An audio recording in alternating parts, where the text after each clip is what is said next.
Mwaramutse neza muraho mwese.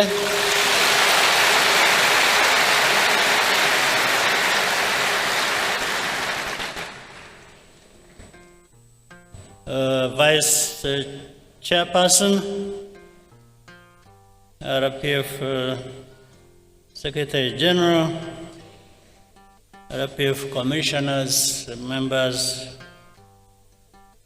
of the Diplomatic Corps, I want to thank you for honoring our invitation. We are happy to be with you here. Special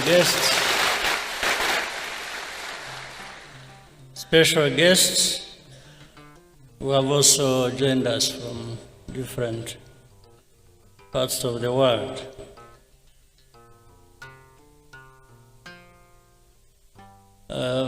Ndabashimira kubera ko ngira ngo ubutumire bwabaye mu gihe gito, ariko ndabona byitabiriwe n'abantu benshi mwakoze kuza.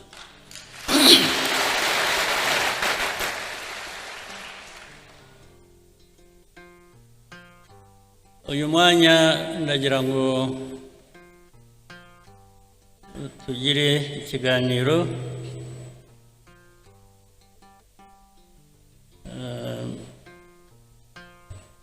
ndababwira ibyo ntekereza ku bintu byinshi, ariko ndahera kuri RPF.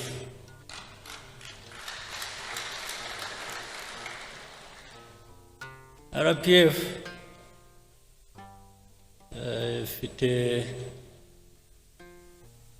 umwimerere wayo,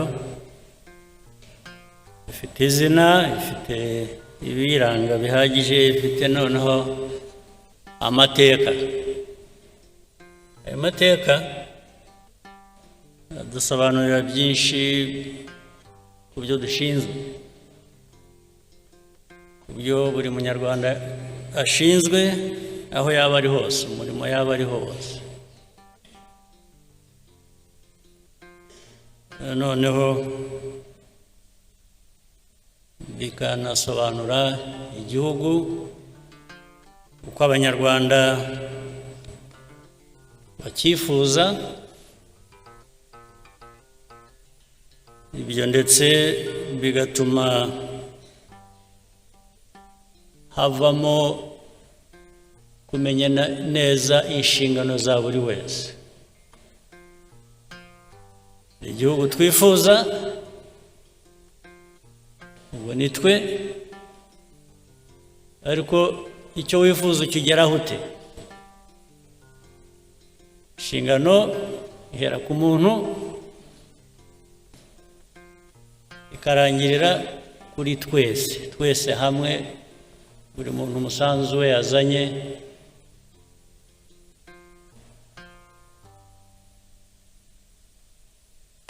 ushyirwa hamwe gute kugira ngo bitugeze kuri ya ntego twihaye naho dushaka kuba turi. Ibyo rero ni imvugo gusa, kandi duhora tubisubiramo, ndetse twanabiririmbye, baririmbye FPR, ariko ibyo byose twabikora twagira, hari ikigomba kugaragara ku banyarwanda no ku Rwanda. U Rwanda ruvuye he, rugeze he, rushigaje iki kugira ngo rugere hahandi ruvuga ko rwifuza kuba ruri. Ibyo niyo wakwivuga ukavuga ibyiza byawe, ukavuga ibyo ugezeho, ibyo wavuga byose hari igipimo hari igipimo cy'abantu cyane uhereye ku banyarwanda rimwe bazavuga batari ko ibi ngibi abatuyobora aba bayobora RPF abayobora igihugu muri rusange ubwo hagiyemo n'abandi batari RPF ibyo twivuga twako bitatugeraho ko tutabibona ko ndetse icyo gihe n'abandi bo hanze bagomba barabivuga bavuga ati u Rwanda ariko rugeza cyangwa se ntiruragera ndetse icyo gihe bikabamo no kumenya ikibazo mbese ni iki abantu bifuza kugera ahantu heza ariho ko tubona bagishigaje urugendo rurerure kugira ngo bagereyo habaye iki cyabidindije n'iki cyatumye bidashoboka buri wese buri gitondo ukuramutse ujye wibaza icyo kibazo wibaza ikibazo cyaho tugeze bijyanye n'inshingano twihaye twebwe wibaze ndetse ushaka ibisubizo icyo abanyarwanda ubwabo bavuga ko bameze bijyanye n'icyifuzo cyabo cyangwa se aho babasezeranije kubageza ukibaze ukisubize kuko results ntabwo wazirema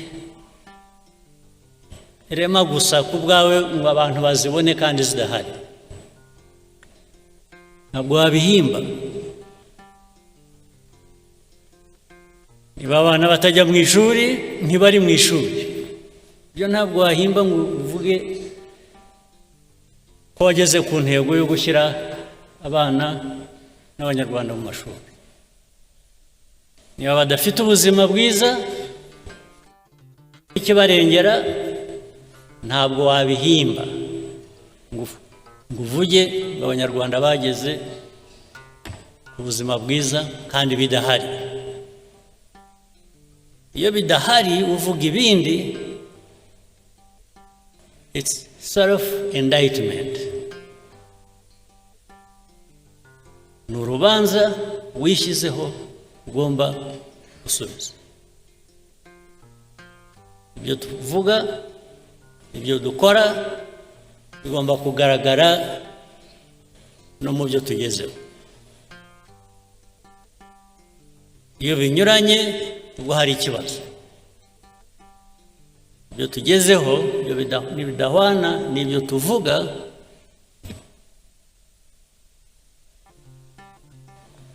n'ibyo dukora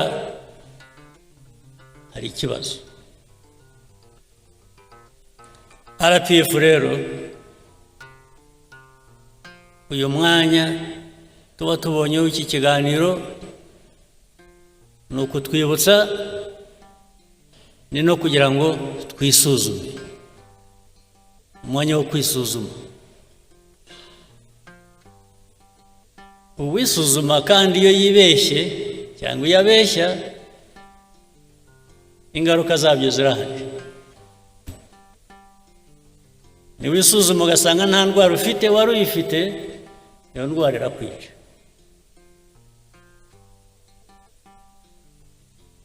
kuko waribeshye ntiwayivuza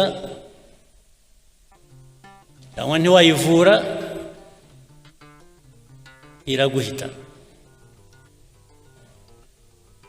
indwara mvuga rero uwivura cyangwa wivuza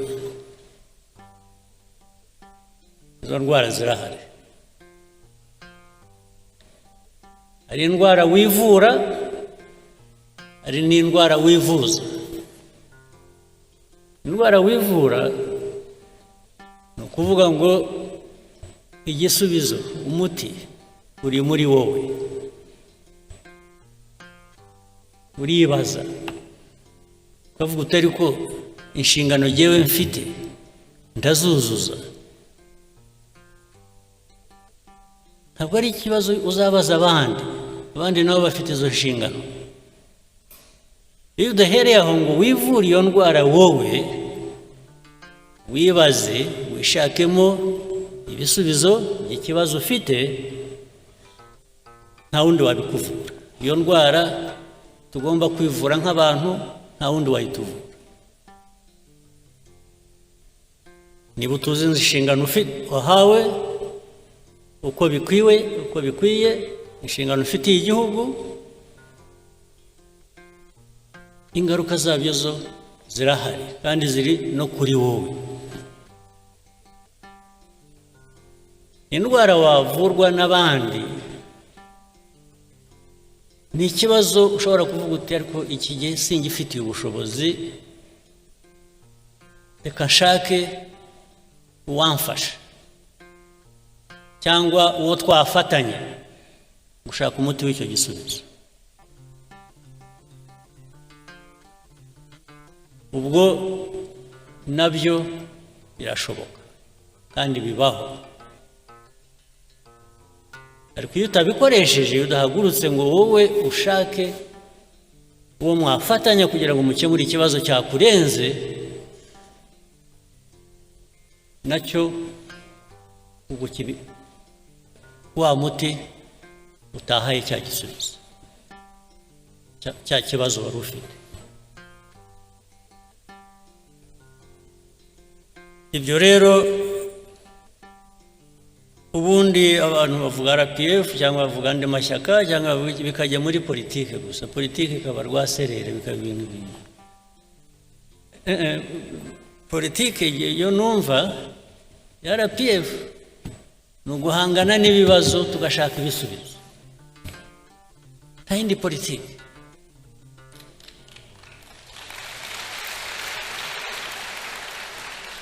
Politike y'ibinyoma, yo guhimba, yo kubeshya, yo gushakisha uko watirisha, bimwe mwita gushushanya rimwe na rimwe. Ibyo biguha ibindi bibazo, ntabwo biguha ibisubizo, byongera ibibazo ku byo wari ufite.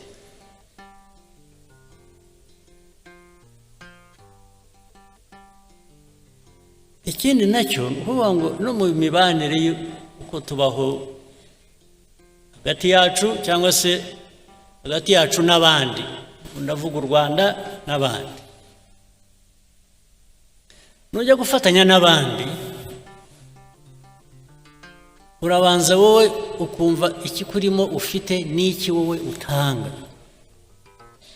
kugira ngo uhuze n'icyo undi atanga, mwese mubigiremo inyungu, ari wowe ari n'undi mufatanyije. Hari ikibazo rero gikomeye cy'amateka yacu, amateka y'u Rwanda cyangwa se amateka muri rusange ya Afurika.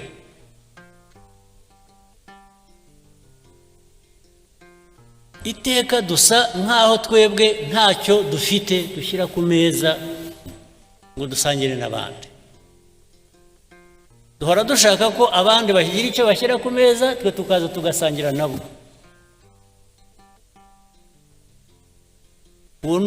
Rwose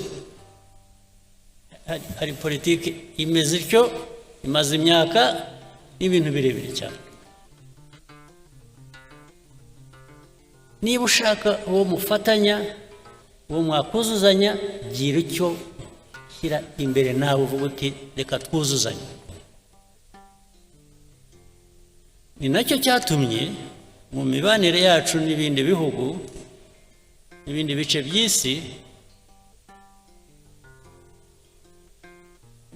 duhora turi abo kugabirwa, gufasha, kuzanuka. Rwose twemeye umwanya wo kuba turi aho tuganya, dukeneye, dutegereje uwatugoboka. Baraboneka, abo bagoboka baraza rwose. baraza ariko ikibazanye ni imbabazi bagufitiye kubera iki? Kubera iki bagufitiye imbabazi? Kuki? Iyo mujya mubibaza, babafitiye imbabazi barabaha kubera iki? Nuko utari abantu nk'abandi, nta bwenge mufite, nta ibyo. Buri gihugu ni bitoya nk'icyacu, ni bitoya nk'igihugu cyacu. Buri gihugu, buri bantu bafite icyo bafite. Aho kugira ngo rero ugiteze imbere, kiguteze imbere, ugire icyo ukora, gutegereza ko uwahandi azaza we kuko azi icyo kugikoresha akagitwara, kazaza kuguha imfashanyo wari ukeneye, uba wicishije, sinzi, uba wigize ubusa. Ntimukigire ubusa, ntimuzigire ubusa. RPF niyo message yo kwigira ubusa. Kwigira ubusa, mukaba ubusa, mukemera kuba ubusa, mukemera ko mushobora kubaho, muzagira icyo mutunga, muzagira icyo mukora, ari uko undi muntu yaje kubibakoresha cyangwa yabibakoreye. Iyo niyo politike mbi nibwira ko RPF mu myaka imaze mike, ntabwo ari myinshi cyane, nicyo kibazo yagombaga n'ubigomba gusubiza.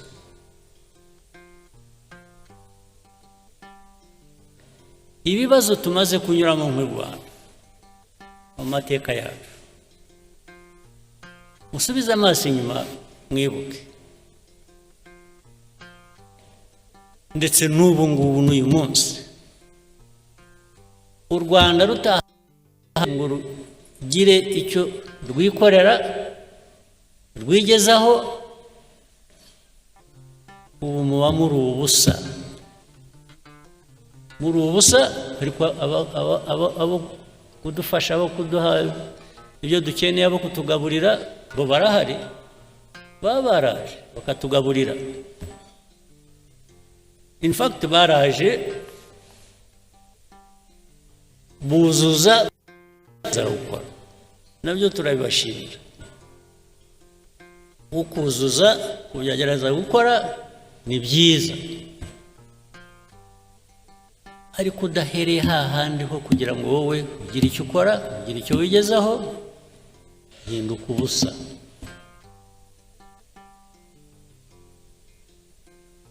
N'ubu rero tujye dusubiza amaso inyuma,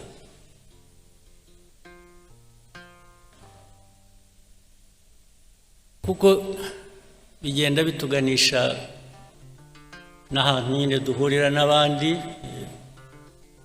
haba mu karere, haba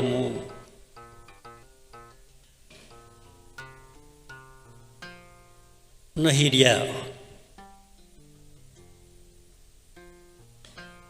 Ariko ibi ndabivuga nzi ngo ndabibwira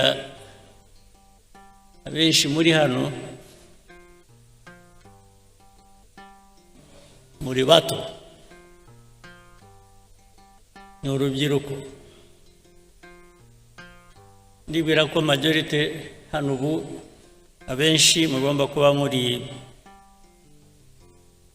hagati y'imyaka 20 na 45.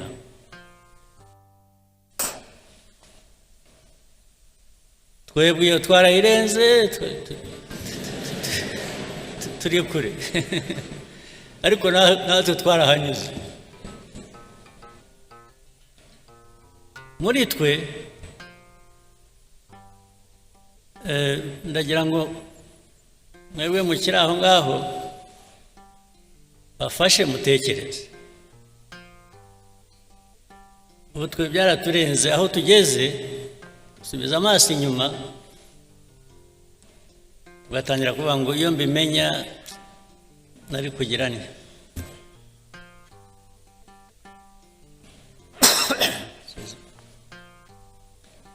mba naragize ntya nari kugira ntya ariko too late twaragiye ariko mwebwe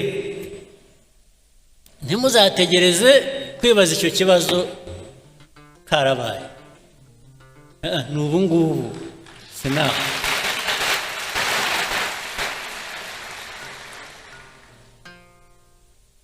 muri abo mvuga twahise tugeze kure harimo abasubiza amaso inyuma bakavuga bati twagize duke twakoze byose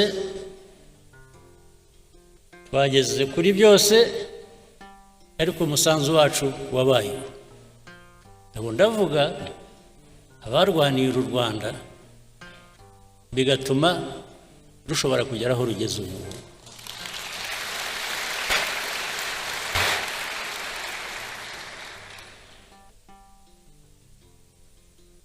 now it is your time mwebwe urubyiruko mbwira it's your time. Don't wait until you are 70 and then you start asking yourself, what did I do? I wish I knew. I didn't. No, ndakubwiye. Ubyumve ushake uko bigenza nusohoka. Cyangwa wenda bamwe murabikora. Naho igihugu dushaka kubaka ya numva of course bigezweho mu rubyiruko ni vibes bigeze kuri vibes vibes nanjye ntabwo nzanze good vibes ntabwo nzanze ariko uhagaze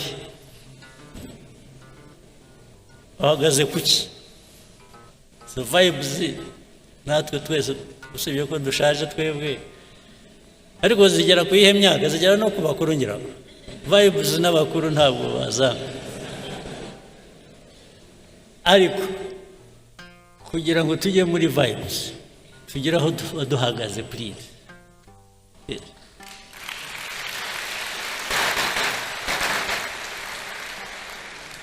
don't invest in vibes. Invest on the foundation, in the foundation where you can now vibe.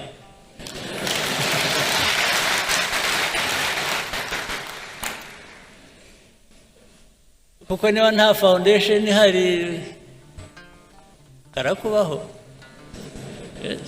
You vibe only for a week.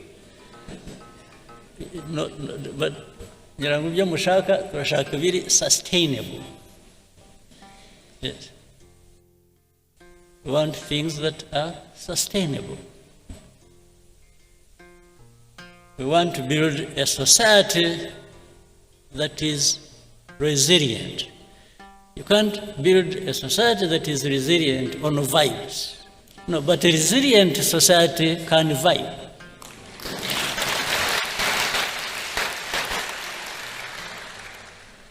Isn't it? So it is a daily responsibility mukwiriye gutekereza. Ni ikintu mukwiye gutekereza buri munsi. Nuhore ufite impungenge ariko ejo nzamera nte. Nibucya ndabameze nte. Uhora ufite kuko stress nugira ikibazo uhorana cya stress. You menya ngo 50% ni wowe. You are the responsible person. You have worries, you have this, you have urakora ibintu bigutera stress, but there are different ways of doing things and achieving what you want to achieve.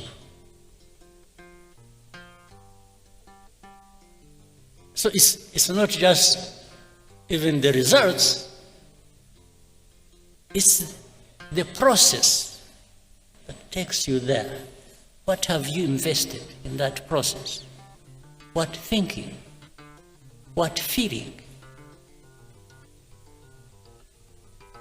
What commitment in the process to give you the results you want?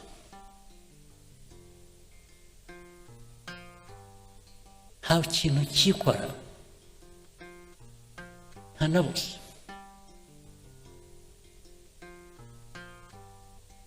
Mbese njya numva hari abantu bagibwamo n'umwuka,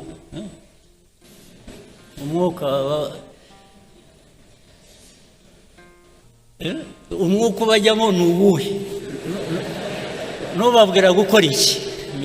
You just ntugira umwuka gusa, ntugira umwuka gusa utagira icyo uvanamo, uragera aho uhere, umwuka wawe wagera aho ugahera. Umwuka abagibwamo n'umwuka ibyo bazanira ni ibiki? Umwuka, I have no issue with the umwuka, but must have something in it, tangible, that touches my life, that transforms my life.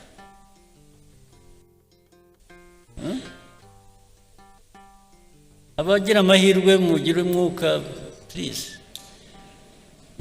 ujye bahira, ariko ntibigarukire kuri mwe. Iwe wagiwemo n'umwuka w'amahirwe, wagize amahirwe, wowe kuki utawusangira n'abandi? Nawe ukabageza, mwese mukawusangira. Kuko nukugeramo wenyine ukawugumana. Ariko nabwo icyo mvuga, ntukabe imvugo gusa, bijye mu bikorwa. Njye nimbona mu bikorwa bihari ushobora kureba byaturutse ku mwuka, nanjye ndawifuza, nanjye nzagana aho ngaho. Ariko the measure ni what is it that has been delivered? What is it that we can touch and feel and benefit from to improve our lives? What is it?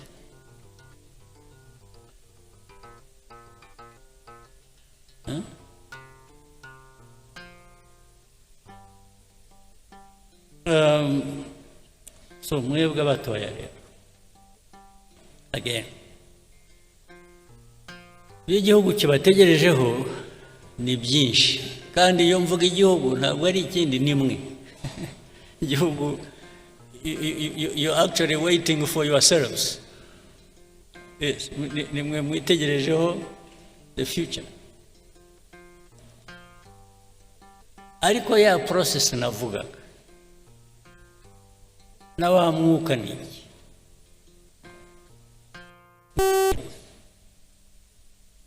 Urubyiruko bya bindi navuze by'amashuri n'ubuzima, ugomba kugira ubumenyi ukagira n'ubuzima, kuko niba mudafite ubuzima, ubumenyi buzakumarira iki?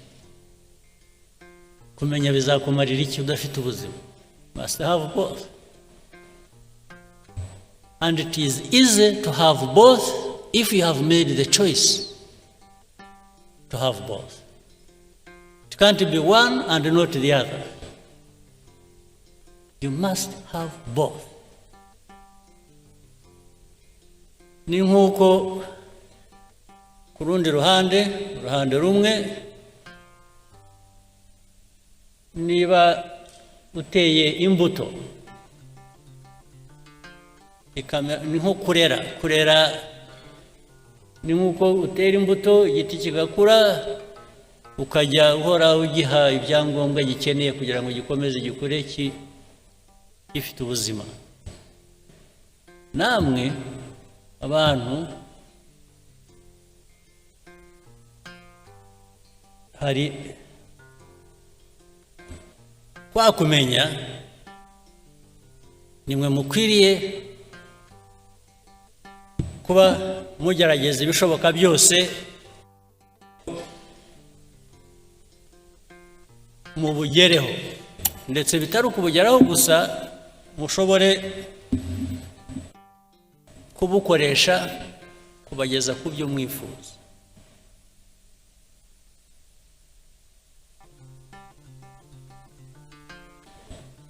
Ariko ibyo cyane ku bakiri bato, mwebwe ubwanyu mugomba kugira umusanzu wanyu, you must make an effort.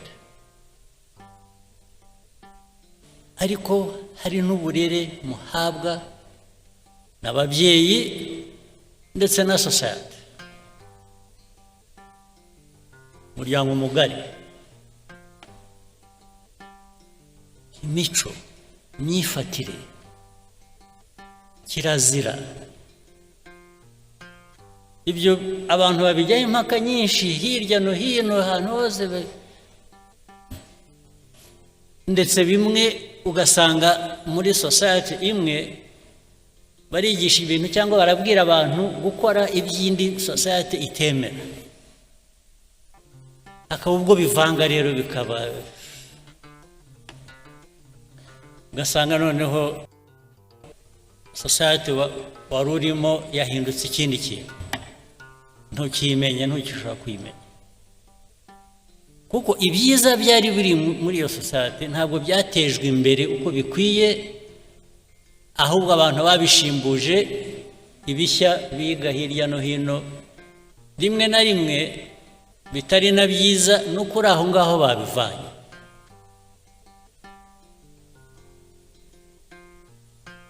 Urubyiruko kubarera ni ngombwa, kwirera ni ngombwa. Kwirera ni ukuvuga ngo wowe urahitamo icyo wifuza, urahitamo icyo ugomba gukora. Ariko urubyiruko rukura ruraho, ya resilience navugaga se tuzayivana he muri aho muri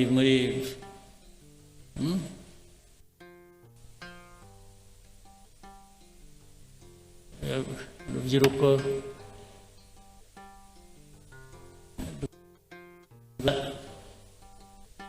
ibi asanga ngo ni ubuzima, usanga maze ibiyobyabwenge by the way ndabishyira hamwe byose, ni inzoga n'ibindi bikomeye ntiriwe mvuga muzi, ariko reka jye mbivuge, mwe ntimujya mubivuga, aho bibera ishyano bijya muri benshi ariko ntawe ubivuga. Hari ikiyobyabwenge cy'inzoga, hari ikiyobyabwenge kindi bijya mu mutwe gusa bikaba ibi ni ibiki, bitabi n'ibi drugs. Ya numva amakuru bajya bambwira ko bibarimo bitari bike, ndababwira kandi ibintu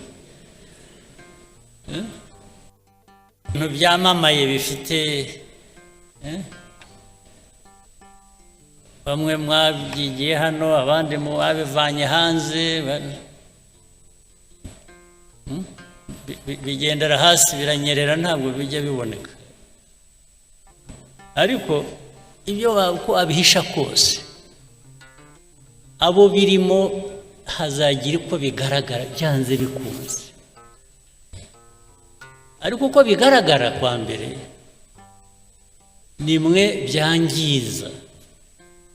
byangiza ubirimo mbere na mbere yuko bikangiza na communities muri rusange. Ariko biroroshye kubitsinda kwa mbere nukutabigira imvugo, nukutabigira ibiganiro, nukutabigira ibintu by'igitangaza abantu bakwiriye kuba bakora, kutabyemera. Ariko n'impamvu bidakwiye kwemerwa murabizi, nuko ubikora arabihisha. Ikintu uhisha kubera iki? Kuzi ko ari kibi. Ikibi sura gikora iki? Rwose ndababwiye, nabonye mwacecetse mwese nkaho mubizi, ariko ubwo ndababwiye nicyo nakora gusa nuko zajya mpora mbibibutsa, ariko nkora ubwo namwe muzageraho mwibwire.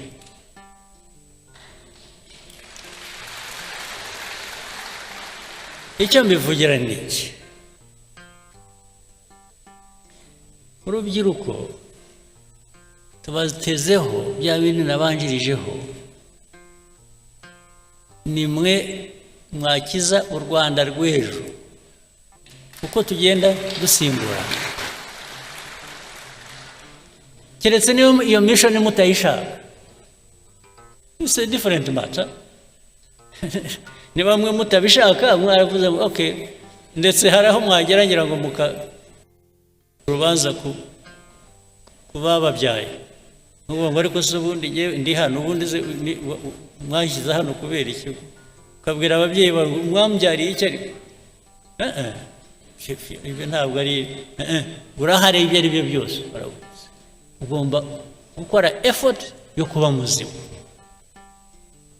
kuba muzima, not just for yourself, ariko no ku bandi. Kuba muzima bikagira n'inyungu ku bandi, bitari wowe gusa. Icyo tubatezeho urubyiruko mwebwe bishya u Rwanda rwifuza, yamumva ibintu bavuga bya innovation. Murayumva iravuga buri munsi. Yes, innovation irimo abantu bameze neza, bafite ubuzima bwiza, bafite ubumenyi, bafite gushaka igera kure, irafasha, yubaka abantu, yubaka igihugu. U Rwanda nicyo twifuza. Ikindi ni commitment. Ugomba kugira ikintu cyawe, igihugu cyawe, aho ukomoka. Ugomba kugira icyo igihugu kigira icyo kiguha, ugomba kugira icyo ugiha. Igihugu kiraguha ukagiha. Ibisigaye ni politiki zisanzwe, ni policies zituma abantu biteza imbere ndetse bateza igihugu imbere, bitari ibyo gusa. Ndabasabye mujye mubitekereza. Kuri iki gice reka ndangirize ku kindi. Ibyo mvuga rero nabyo ntabwo bikwiye kuba amagambo gusa, bikwiye kujya mu bikorwa. Ibikorwa ni ukuvuga ngo mwe muri aha benshi ni abayobozi cyangwa se muri mu nzira, imiyoborere aho uri hose, ku kazi ako ari ko kose, wifata ute, ukora ute, utekereza ute? Niba uri umukuru w'akarere, umuyobozi w'akarere, umuyobozi uzindi nzego zo hasi, uhari wumva koko ukwiye kubuyobora, umuturage arakugana mugafatanya gukemura ikibazo. Investor ushaka gushora imari arakugana, mukaganira ikibazo ukagikemura.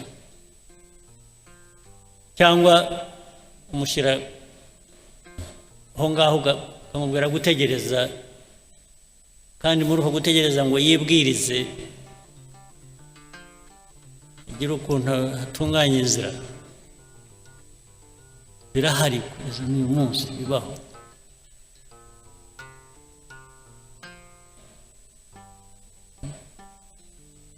Hariho hose, ntabwo ibyo bikwiye kuba biba. Ninde ejo bundi bambwiraga, hari umuntu, kubera ko mpatuye ndi hafi aho kuri Muhazi, umuntu wavuye hasi waje akora icyo kibazo, nizere ko cyakemutse. Yakoraga ibintu by'amajyambere ku mazi, yarahubatse inzu n'umuntu uturuka hanze ufite ashaka gukora shyira ubwato ku mazi, ashaka kugira ngo yubakweho buzajya buparika. Umuyobozi w'aho ngaho ati no, ushobora kubikora. Bijyaho, ariko biza kumenyekana ko yashakaga ko abanza kumutugira kugira ngo amwemerere. Abantu bari hano cyangwa baturuka muri ibyo bice bagomba kuba babizi ibyo mvuga. Urumva, umuyobozi, harimo abayobozi bazakora batyo bicaye hano cyangwa bakora batyo. Umenye ngo icyo ni icyaha, ubundi tudakwiye no kukubabarira twakumenye. Ibikwiye ibijyanye na RPF, ibijyanye na politiki nshya y'igihugu cyacu kubaka, ushaka kubaka, ntabwo bijyanye. Abayobozi bari hano ndababwira ngo niyo nshingano yacu gukurikirana n'ubuntu butoya nk'ubwo ngubwo buzana umwuka utari. Ibindi ni imikorere yacu muri rusange, serivisi ahantu hose uko zitangwa, uko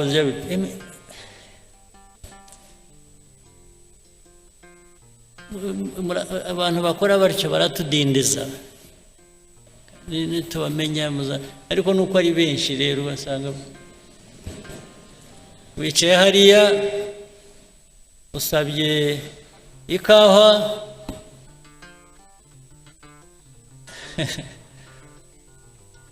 n'abaza bakakubaza ishyushye ikonje.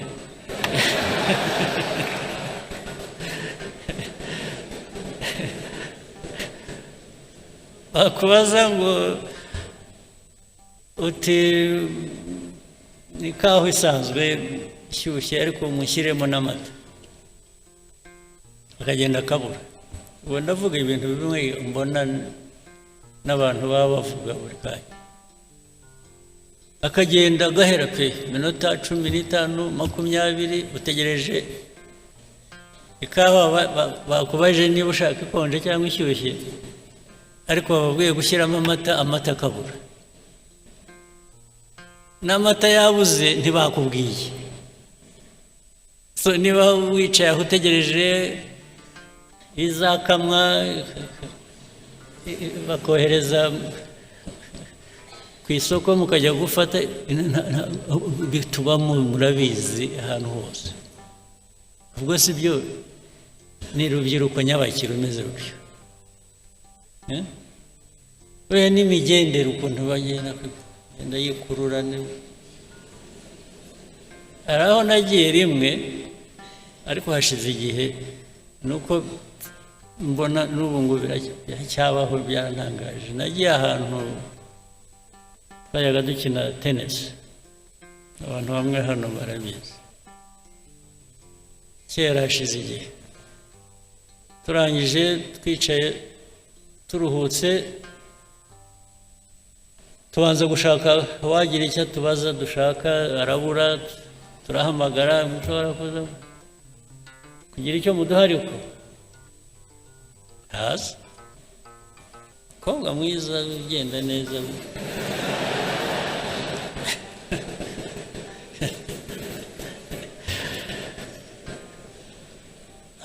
Aza afite opena mu ntoki. Azatugereraho.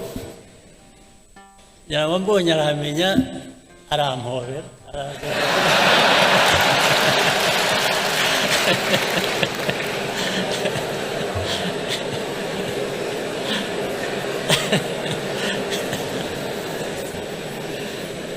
Arabanza arampobera ndetse agomba kutuzunguruka twese n'abandi turi kumwe bose yabanyuramo. Ntabwo ariko se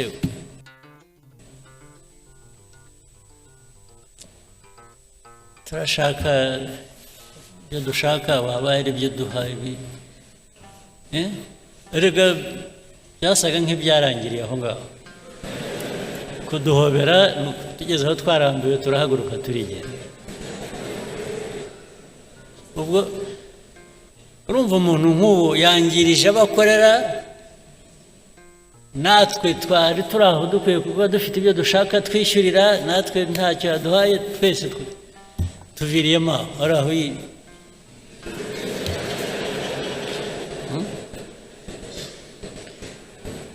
ubu koko mwumva ariko se mwe noneho society igihugu mushaka kubaka cyaba kimeze gite? Ni ikihu? Okay, reka ibyinshi ariko hari abandi muri mwe benshi bakora ibintu bizima. Rega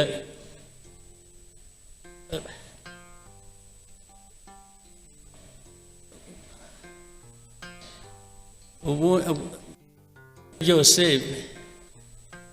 ibigaragara ni ibitari bizima. Niyo benshi baba bakora ibyiza ariko hakabamo abantu bake bemerewe cyangwa bakora ibintu bibi, bya byiza ntiba bikigaragara. Ni nko gufata amazi, ikirahure cy'amazi ugashyiramo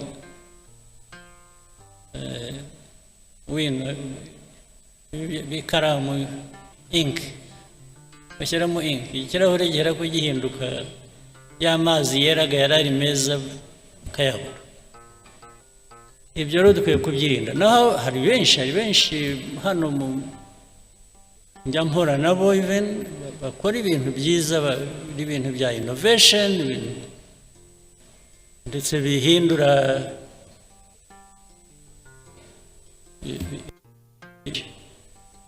muri koranabuhanga, muri za IT, ikajya mu bintu byinshi hirya no hino. N'abantu bakora za revenue authority, abantu ba revenue authority bari hano,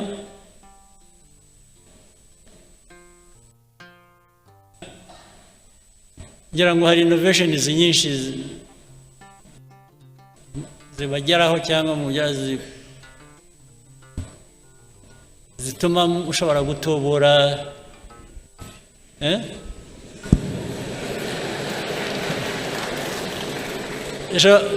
zizamura ayo mutuvanamo ayo mutwe.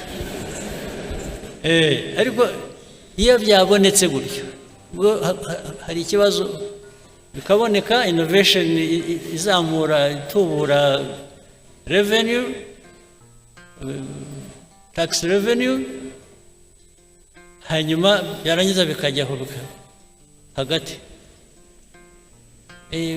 Ariko ntabwo zabanza ugira utya ubwo bakajyaho innovation bose barayemeranya kwikora, ariko barangiza bakajya mu process imbere yo kuvuga uzaburetse bareba hari amategeko, ntabwo twagira dutya tutabanje hari aya mategeko, ariko amategeko akaba yo gutinza ibintu gusa. Amategeko se bwana,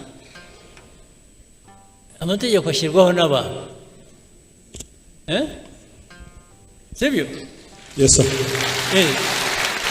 Igihe umuntu yabonye ikintu gikora kijyanye n'icyo yifuza.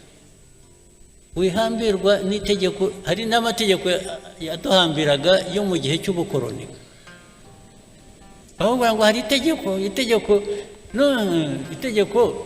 n'ubundi si wowe urikora, si wowe urivanaho, we gifate nk'ikintu cyakuzitiye gutera intambwe, bihere ko bigeraho bigera, n'abo amategeko tubabwira ngo ariko ibi n'igihe muratudindiza gusa. Ndetse hari n'ubwo dushobora gufata ibyemezo tugakoresha igikora, itegeko tukaba turigisheho gatoya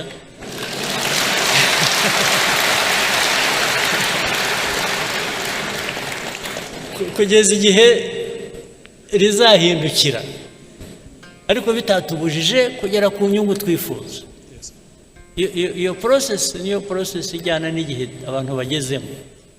Ntuhambirwa, keretse dufite ikindi kibazo cy'uko abantu benshi ari n'ubwo ikintu cyangwa akwiye kuba akora ikintu cya mbere kimubanza kuza mu mutwe, kibanza kuza mu mutwe we ni inzitizi yo kutagikora. Ntabwo ari ukuvuga ngo ngiye kugikora, hanyuma nimpora n'ikibazo, icyo kibazo ngende nkishyira iruhande. Ahera ko abona ko hari inzitizi, akagendera ku nzitizi bikarangirira. Ntabwo biba bigikora, ntabwo igihe tugezemo gishya ari uko gikora. Hari icyo wifuza kuvuga? Abanyabaguhaye microphone, mbwira. Ariko we utanzeho nk'urugero, ibindi biri hano ntavuze n'ibiri hanyuma. Dufashe tubwire ko twakwihutisha. Thank you, Your Excellency. Kuna mutugiriye. It's true. Innovation is very important. Nukurushaho gutekereza ibyatuma tubona amafaranga menshi. Nkuko mwabivuze, tugomba kwigira. We need to sustain ourselves. Kandi mwihute. Mugire ubwira, mugire, ariko mwe ntimushaka kuva mu bukene vuba. Murumva ikintu, haboneka ikintu kikurangiriza ubukene mu cyumweru, ukavuga utere kugenda ashaka umwaka, ubwose waba uri mu ntoki rwose.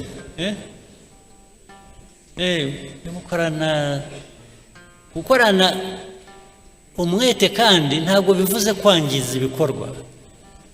It doesn't really mean sacrificing anything that you shouldn't. Sibyo? Ujye mwihuta, muwe wepesi. Mwihute. Igihe utabifite guhagarika cyo gutangira, wowe uritangira kubera iki? Why don't you just move?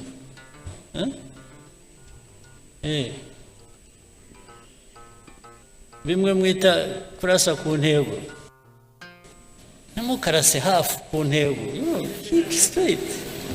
That's what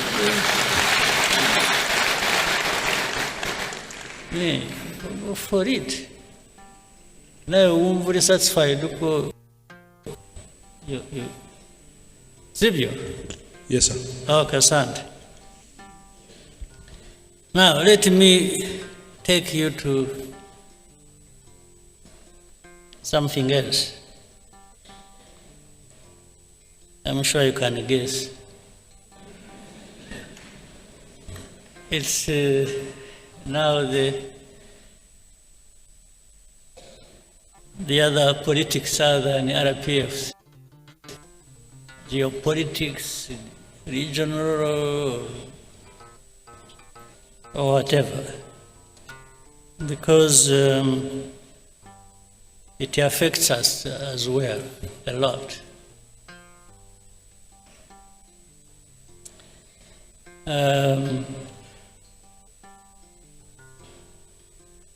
Reka ntangirane just a short story. Tito Rutaremara, are you here?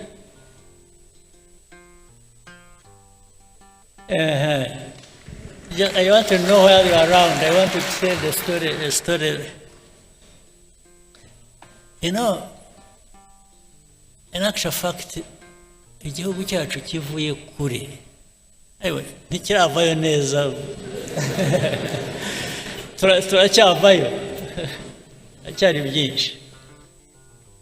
Impamvu mvuze Tito, it's a bit of our history ijyanye na what happened to us, the genocide, the tragedy. I want to build on it to tell you some other things. The genocide that happened, there are indications of things that happened as far back as the 60s. That continued. Nubwo, we also have people who would say it's an exaggeration, really nothing happened. Or what happened, I think, was bound to happen or should have happened. We still have that conversation, unfortunately. But I wanted to say something. I don't say it a lot. It comes to my mind once in a while. And Tito, you were one of those twari kumwe in 1991 in Paris. Monama na Paul Dejoux. Is a name I cannot forget. Ariko ndibuka bihozagara, ndibuka wari uhari nawe cyane. Oya, ariko ahubwo naje mbere. Twarahagusanze. Niyo mpamvu nabaga confused. Abo najyanye nabo mu nama ni bande? Hari bihozagara wari wazanye na doctor. Nande? Dr. Ndahiro. Dr. Ndahiro, but I remember we were like 5 people. Okay, but at least we told you the story immediately after the meeting. Yes, I remember. Sit down. 2 things happened. And I'm saying this because recently something else came up that was a bit disturbing.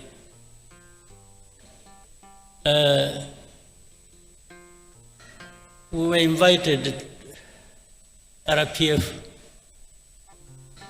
to go to Paris. We were supposed to meet some people from Habyarimana's government. It was about, according to what we were told, to talk about peace. In fact, the RPF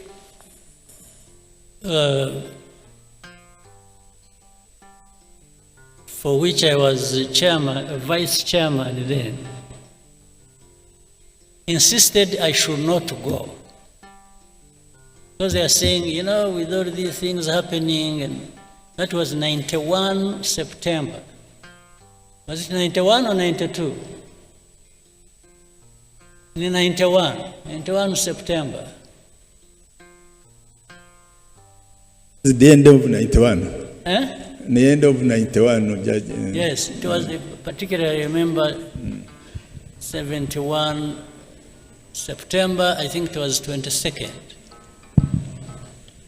So the people insisted I should not go because there was chaos, they even thought they were worried about my security and so on and so forth. So, but I insisted, I told our people in a meeting, which was very people, I said, you know, if we don't go, and they, by the way, they insisted I should be the one to come. But I said, no, but you have the chairman, so maybe you should be the one to come. They said, no, we want you. And that's what caused some worry. They said I shouldn't. But I insisted. I said, I'm going. Because if I don't go, if we don't show up, we will never be understood. They think we are just there fighting and we don't want peace. So I went there. A couple of things, quickly I got something else. When we arrived, we had a meeting. It was in the morning. I met a couple of people. One was a man who was, I think, a Director General in Foreign Affairs in France.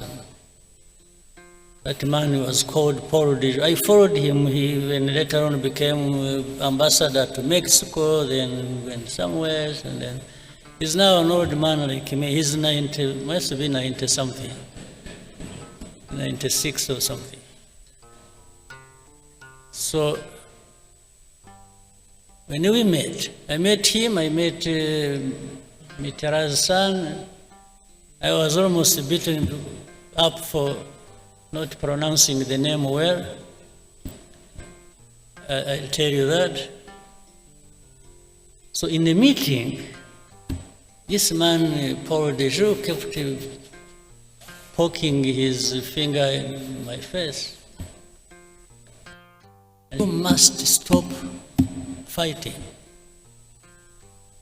So I tried to explain. I said, you see, it's not that we enjoy fighting. We are not fighting just because we like fighting. we are fighting because I went into the history and so on. So he insisted again. Then in the conversation, it got heated up. I actually got a little bit upset. I answered back in a way. Then he said, no, you must stop fighting, because if you don't, even if you take Kigali, you will not find your people. This is what he told him in a meeting. So at first I couldn't understand, I didn't understand what this man meant. You will not find your people. But directly it meant they will be killed. So, anyway, the meeting happened, got finished. It was not a good meeting. And as we were going out, he accompanied us in the corridor, and then he said,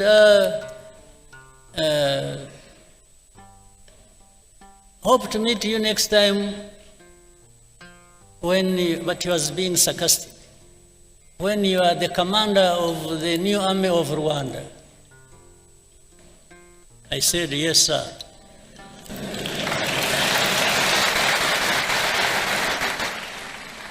I said, if and when that happens, you rest assured I will do a good job of it. This is what I told him. So I went, when I was supposed to stay a night and leave the next day. So in the hotel where I was sleeping, I think we were in Hilton Hotel. I was with Ndahiro and Tom Byabagamba. So in the middle of the night at around 4 a.m., I woke up to this light in the room, and about 6-7 people in the room with guns. They're not putting on uniform, they're putting on jackets and so on and so forth. And I woke up, I said, who are you? What's going on? Then one of them say, he spoke in English. You hear him, he's even speaking English. So I was in the wrong place, first of all. Then they said, who are, so say, where are your documents? Bring your briefcase. Before I opened it, they had broken it. So but I kept asking, who are you? Who are you? Who are you? Then as I was doing that, when I looked through the door connecting to the room where Dr. Ndahiro and Tom Byabagamba were staying, I saw they were sitting down in handcuffs. For me, they didn't put me in handcuffs. So I asked them, go on. They, a bit rough, but so they took us, dumped us somewhere in prison.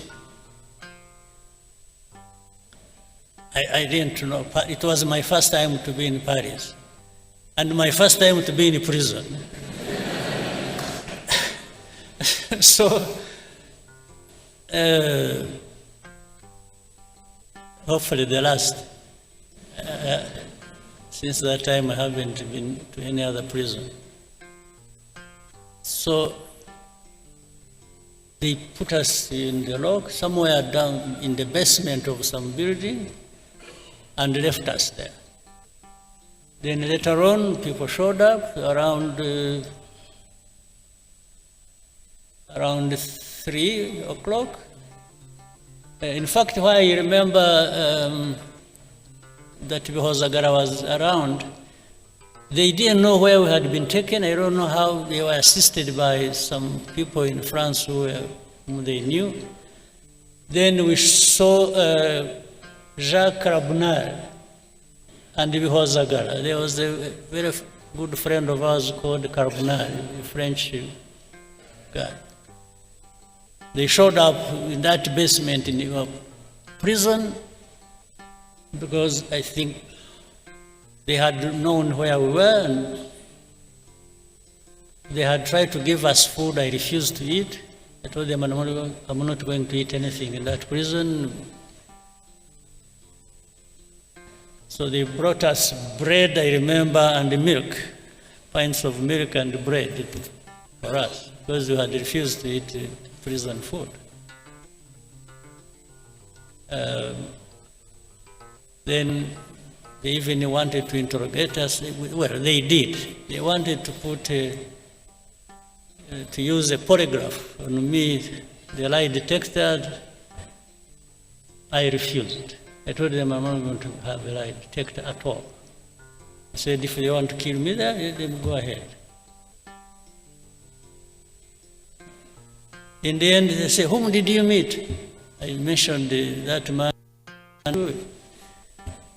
Then said, who else? I said, Christopher Mitterrand. He said, no. Who told you he's called Jacques Christopher Mitterrand? So, so they told me, repeat. I said, no, I'm not going to repeat. I said, I'm not the one who gave him his names. So anyway, in the end, at around 8 o'clock, they released us, and that night I left. I drove from Paris to Brussels, where I was to take a plane the next day and come back home. Now, I'm saying this, I'm telling you this story. The fact that somebody actually implied that something happened to our people, meaning even if you take Kigali, you will not find your people there. You will not find them alive. Then later on, connecting that with the history, with what happened eventually, I could not but conclude that was the meaning. They were privy to what was going to happen. Now, in the most recent thing, let me now switch to something next to us and the recent. And, you know Rwanda has had many problems in the region, and especially with the Congo. For all these years, actually. We said we are here as almost all the 32 years have been problematic. And when you look at the story, these genociders who went to Congo, by the way, whom we had the opportunity this last time, when was it, 2 weeks ago, or how many weeks? When we had a Unity Club event here, in this same room, when people who went through all that history, these senior commanders of FPR, when one of them sitting there told us a very comprehensive, interesting story, because he was there, he was in it. For him, he was not saying things he just heard from some people or anything, no. He was part of it. He told us all the places he moved to in Congo, and the officials he worked with, and colleagues who up to this day have been integrated in the armies and other institutions in Congo, and he named them by names. He told us the story of even how he went to Burundi and everything he did there, and the names of people who did what, who are still there, who left, or something. He's an encyclopedia on this. And he actually was part of it. Those who must have, who were here saw it or saw it on television. And he has notebooks, he has pictures, he has evidence, later on which. But forget about all that. The story has always been, and he told us, you remember, he told us even of the connivance of the UN, the peacekeepers. Yes, they worked with, they were selling gold together, they were involved in the timber business, in agriculture, and named places, people, and where. It's just so. But despite all that, up to this day, you will hear people say, FPR don't exist. The UN, there's something, there are some experts, group of experts. They'll tell you all those stories. This story doesn't exist. Or if they say it, they will say it so lightly that you should believe it doesn't matter. Okay. So it goes on, and then some of these leaders in the region, in Congo or Burundi, they say it publicly how and on which side they are. And their intention, and even what they have said on camera, somebody will want to convince you, no, it's not him. It's not them. It's some advisors. No, but he said it. Whether it is an advisor who wrote it on a and the president read it, it is no longer advisor, it is the man who read the thing. So they will keep you telling you this. So now, not even for a bit, I don't believe, ordinarily, I don't believe in conspiracy theories. I really don't. But when you have people, who are there asking the same questions, pretending it's saying the same things, and even when they come back to you and tell you what they told you last time, meaning they want you to believe what they are telling you or what they want, not the facts you're presenting to them. So it's really like saying, better change your mind and start seeing it like I see it. Anyway, all this has resulted into what we have now. And I also want to remind you, and then I've said it again, but I hope you have had time to cross-check the story, the truth about it. This conflict we have in Eastern Congo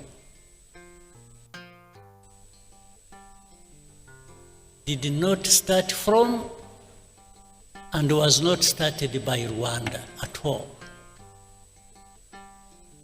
But somehow the plan, I think, before was to make it a problem of Rwanda or for Rwanda. Again, to tie into the story, to connect the whole story of where everything that has happened is not anybody else, it is Rwanda that caused it, or that must carry the responsibility. That, I think that needs somehow in your minds or whatever, or by gathering facts, that problem needs to be settled. This has not been our war. We didn't cause it, and we did not originate from here by any means. We are not part of the origin, except for being associated with the saying, oh, this is M23, the story that was there 2012, and for 10 years it was not addressed, it comes back, still it comes to be our own problem. But the same people, in fact, one time we were in Nairobi, we had a meeting with the heads of state at the beginning of this conflict. I had opportunity to ask President Tshisekedi in the same meeting. I said, President, how has this become Rwanda's problem? How has it become? This is not anything started by us or from Rwanda. Why? He just hesitated, and I told him, I asked him, I said, are you aware of the fact that actually that whole rural areas, those areas around, have more or less been taken over by FPR, and they even marks and collect taxes? He hesitated and said, yeah, he has heard about it. This was his answer to me. He said, so what do you think FPR is there doing? And why do you allow them to be there? And we have asked you to work with you to address that problem together. You have refused. Now, before that was over,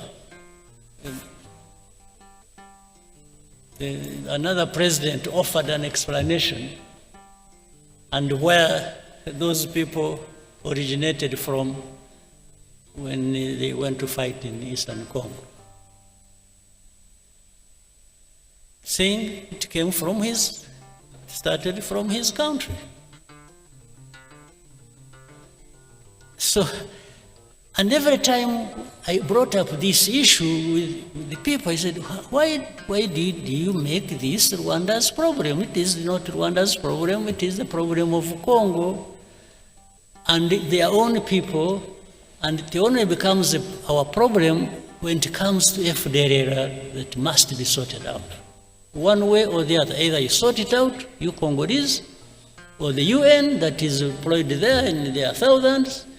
You address that problem and stop them from invading our country, or we will sort it out ourselves.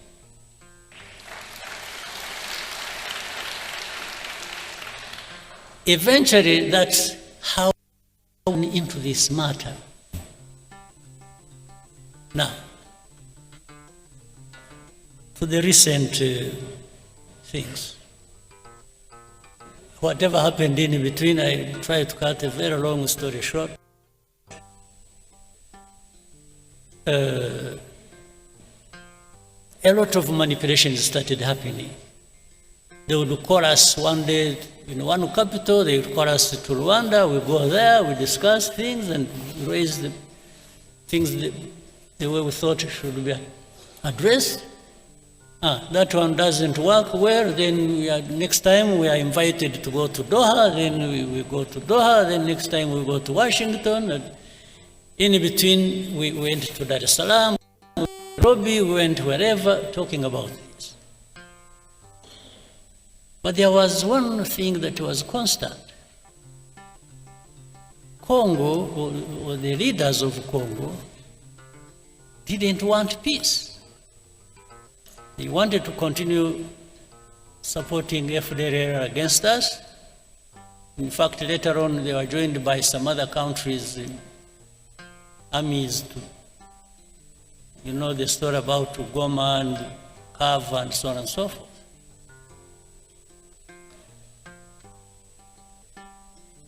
So, but we told them, just help us deal with FPR, and for us, we will not. But in the end, something came up.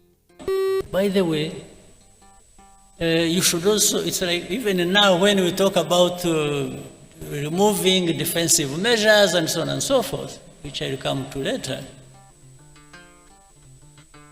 they say Rwandan troops must pull out of Congo and so on. And so we say yes.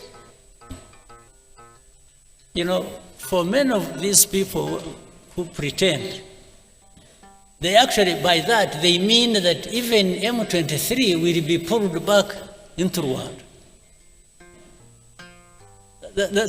That's something hidden behind. It's like they expect us to be receiving M23 here. Now, that goes into a long debate. Whether or not, and how these people are Congolese or not. That's now. And I always tell them, no, this is a story of me, because how they became Congolese, how whatever happened in Congo and between Congo and Rwanda, as of those years, I was not. So I don't know. I cannot be asked to answer for colonial times problems. I was not there. And Rwanda is not responsible for that. Now we're going to the last thing we went to when you went to Washington, and which the whole process has resulted into sanctioning Rwanda, sanctioning RDF, sanction. It's just sanctions. And someone to tell them, say, wait a minute, let's understand each other. What's going on? And there is no time. There's no time for Rwanda to be listened to. It's just sanctions.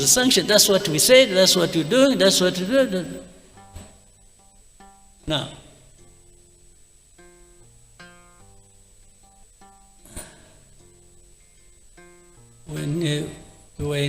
before we went to DRC, to DC, Washington, DC, on 4th of December to sign an agreement. A couple of months before that, we had been actually giving information of what was going to happen in Uvira, owing to the troops that were moving there from Burundi and the Congolese army and what they intended to do and so on and so forth. We gave them everything. They know it. You can't deny it. It is on record. It is in writing.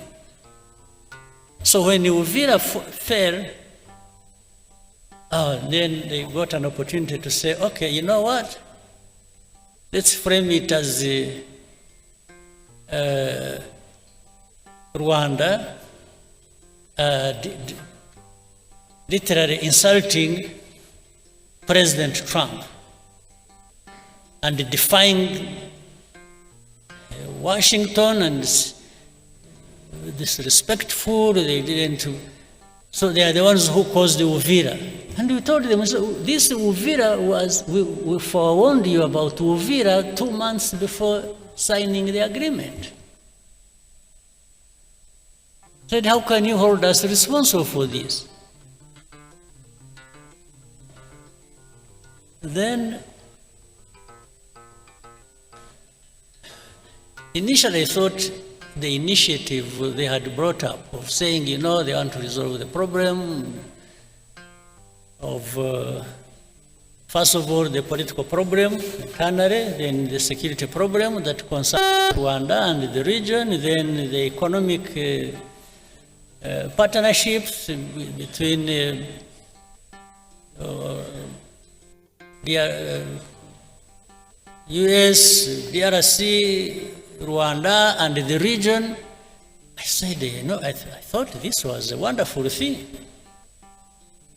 We really embraced it. We said, oh, this is something. But little did we know, we had actually been just set up for something else. Because in the middle of it, there came a story. It is, you know what we want to achieve is no M23, no FPR, and we just walk to the mines and that's it. But we told them in our discussions, we kept telling the people, he said, fine, but you will do whatever you want to do. But how do you just expect these fighting for their own rights, these Congolese, the FCM-23 and others, they are on the ground fighting, the others are fighting politically all over the place, as you have seen, including the religious leaders and so on and so forth. I said, how do you just all of a sudden think you will wish away all of this without actually addressing some of the root causes? They said, no, because we can't. Oh, then the mercenaries came in. These are the second round of mercenaries. You know, there are first mercenaries who even came through here and were transported back. Other mercenaries came in the background, and they were the ones, somehow they converge with the policy on the region and on resolving this problem. They are the ones dictating, and I think these are the ones who are supposed to finish. But this, while the initial thing was to finish FDR and finish M23, this time it has become finishing M23, not FDR. FDR because they are working with the same people and working with the government of Congo. Now, all these facts, they are known. But the complication of this, the world politics and the geopolitics, is that there are people who think they just dictate what the truth should be and what should happen, and for the rest you just shut up. That's what is going on. Today, what is going on is if you raise an argument, you say, oh, you know what, I'm going to sanction you. That is the argument. Now, something I shouldn't forget, I said I was going to, because of the story I brought up earlier. In the recent weeks and months, you have heard of the killings and the fighting that has been going on in a place called Minembwe, around the Minembwe area. This is a place home to some Banyamulenge or some other.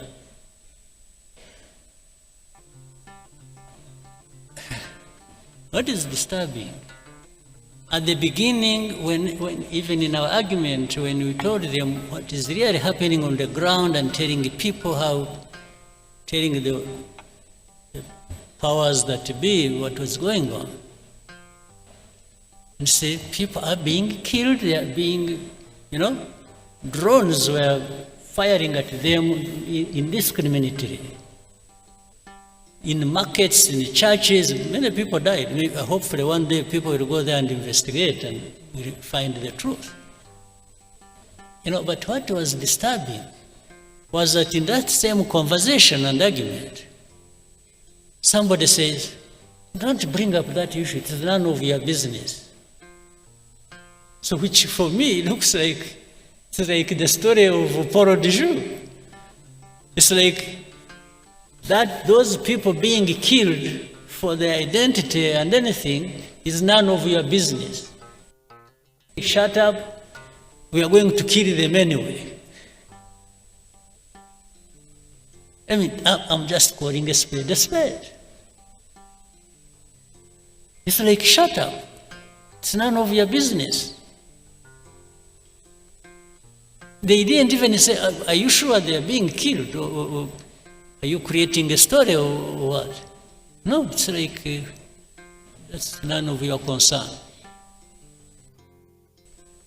But if it is not my concern, maybe it should be yours. Why are you not concerned? And things keep getting worse and out of control every time. So where we are now, we just told, remove your defensive measures. Whether we are associated with and helping FPR, with the Congolese army and the government to do whatever they want, and then in exchange you have whatever we want, just shut up. This is what we are being told. But making people shut up, just shut up, I think is going to be probably more difficult than people think.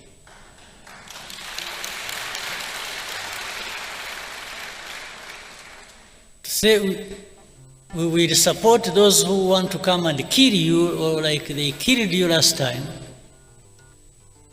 or we will handle it the way we want, so shut up. Well, I only shut up when I'm dead. That's when I'm coming.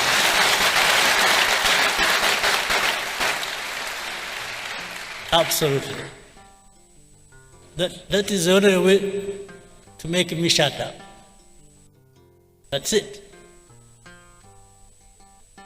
For the belittling everything and making it look like some people's lives are just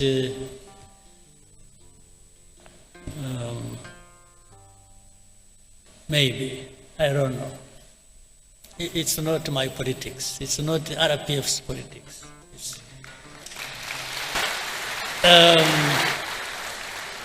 We're a small country,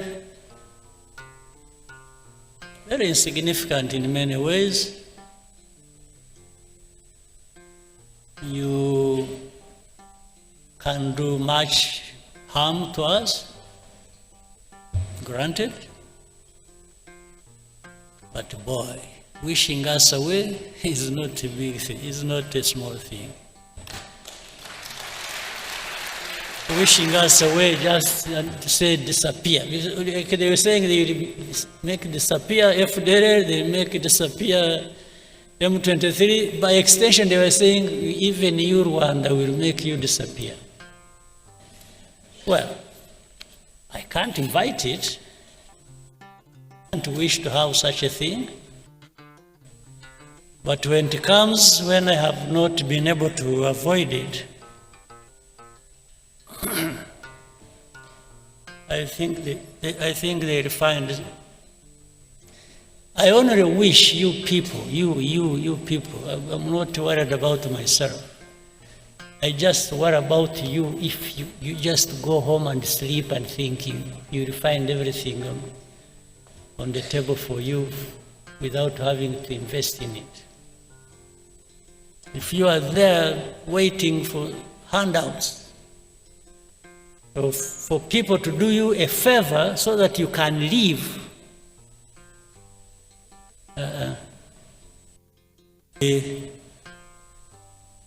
very sad and absurd, and it will be a lot of time and value wasted. I hope that will not happen.